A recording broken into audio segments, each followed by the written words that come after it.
Vidéo qui a beaucoup circulé, ça se passe à Montréal, au centre-ville, sur la rue Sainte-Catherine. Luc Boileau, directeur de la santé publique, se fait interpeller par un utilisateur, je pense, de trottinette électrique. On va écouter la vidéo, la regarder, et après ça, je vais vous entendre là-dessus. Viens là, t'es calisse.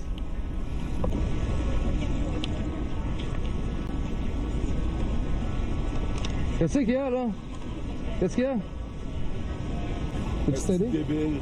Pourquoi? Pour quelle raison? Parce que c'est débile, te promener à cette vitesse-là quand t'es monté. Mais je roulais à 20, man. T'as-tu T'as-tu vu la vitesse, mon esti? Tu sais à qui tu t'adresses? Mais toi, tu t'adresses à qui, là? Directeur national de la santé publique. C'est tu vas quoi le avoir un rapport? étiquette, ils vont te trouver. Est-ce que t'es cave, toi? Toi, Tu parles pour qui, toi, mon esti d'épais? C'est quoi ton nom? C'est quoi ton nom? Hey, t'as une crotte de nez qui dépasse. C'est quoi ton nom? Hey, c'est pas drôle d'être laid de même. Moi aussi.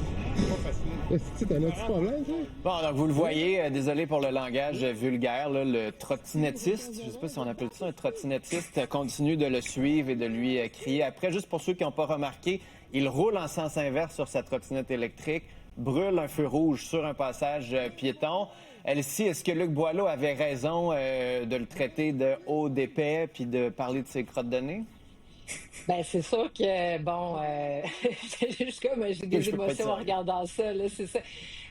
Monsieur Boileau, de par sa fonction, mais même n'importe quel citoyen, on doit, je pense, s'adresser avec politesse, mais en même temps, je pense que je veux pas lui jeter la pierre non plus parce qu'on vit tous des émotions sur la route. C'est compliqué, surtout à Montréal, qu'on est pris dans la congestion, les cônes oranges, etc., les vélos.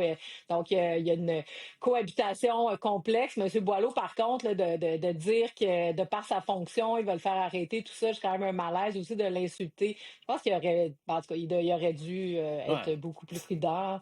C'est malaisant. Mais en même temps, je dirais, l'autre, c'est un méchant fou qui roule à l'inverse de la rue.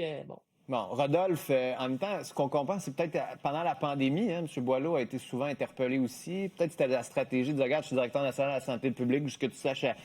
Est-ce que ça pourrait être ça, l'interprétation, ou il pète plus haut que le trou?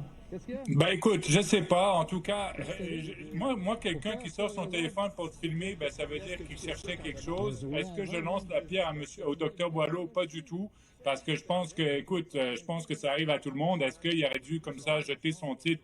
Je ne le pense pas, mais je ne lui lance pas la pierre parce que je suis sûr qu'un jour il y aura un clip de moi qui fera la même chose. En tout cas, si quelqu'un me coupe en sens inverse, en feu rouge, et que je suis à pied sur une trottinette. Pied sur une trottinette, Antoine. Moi, je me suis jamais fâché sur la voie publique, jamais. Oh, mon nez s'allonge, oups! Jamais. Mais je comprends la colère, mais ce que je lui reprocherais, c'est d'avoir invoqué son titre, dire, laisser entendre, je suis un homme important, j'ai le bras long, écoutez, la police va dire, ça, c'était inacceptable, il est allé trop loin, mais pour le reste, je peux comprendre parfois qu'on se fâche, là.